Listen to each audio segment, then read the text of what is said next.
Jadi sebenarnya untuk menyapih ini sendiri tidak ada patokan usia sih sebenarnya ya. Jadi yang pada menyapih ini yang penting anak minimal sudah 6 bulan ke atas kalau bisa. Karena disarankan oleh IDAI dan WHO sendiri pemberian ASI eksklusif itu sampai 6 bulan. Ataupun kalau memang ASINya masih banyak, masih bisa dilanjutkan sampai usia 2 tahun. Nah, pertanyaannya di usia 2 tahun, apakah kita harus stop tidak lagi kasih ASI di usia 2 tahun? Apakah benar di atas 2 tahun tidak boleh lagi kasih ASI?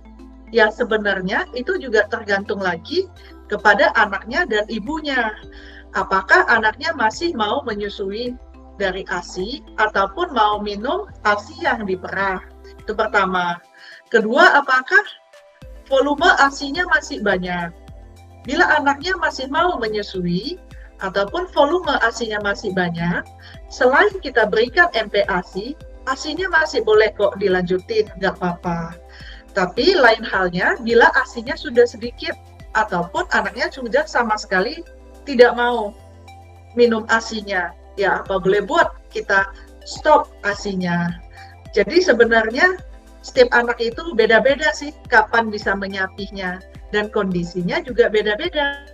Jadi harus disesuaikan orang ke orang. Minimal ASI eksklusif itu harus 6 bulan minimal.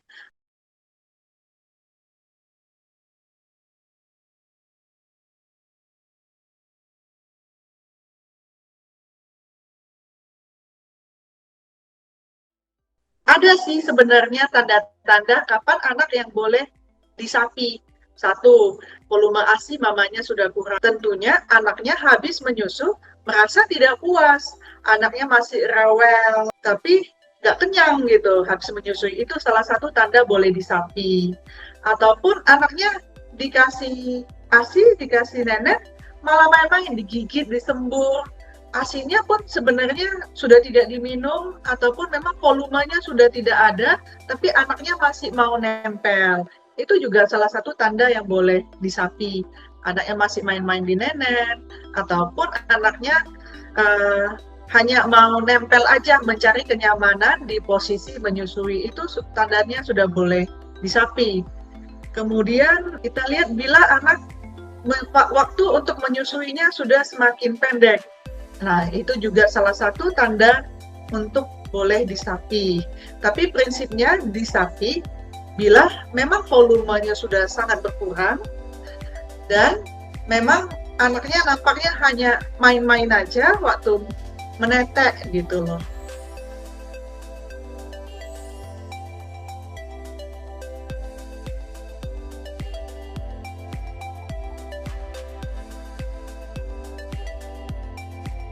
Cara menyapih ini sebenarnya cukup personal, tergantung karakter ibunya sendiri dan tergantung karakter anaknya.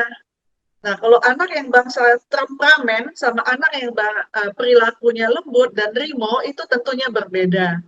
Nah, yang paling penting bila pada anak yang sudah di atas 2 tahun, anaknya kan sudah bisa berkomunikasi dua arah dengan cukup baik.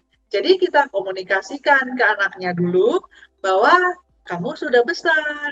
Anak yang sudah besar itu minumnya udah tidak dari nenek lagi. Kita bisa pakai gelas loh. Jadi mamanya bisa satu solusi ASINya kita kasih dulu, tidak langsung buru-buru lepas, tidak sampai stop total drastis itu enggak.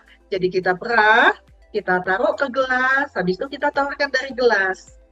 Jadi bila anak minta dari kita langsung, kita juga harus pandai-pandai menjawabnya untuk tidak memberikan langsung dari ASI. Ini udah besar, ini kalau nenek itu untuk adik bayi. Abang kan udah abang-abang, udah besar, udah pandai loh, udah bisa pakai gelas. Dan waktu saat kita berikan pemberian ASI dari gelas itu, kita berikan reward seperti pujian, ciuman, tepuk tangan, biar anaknya merasa semangat.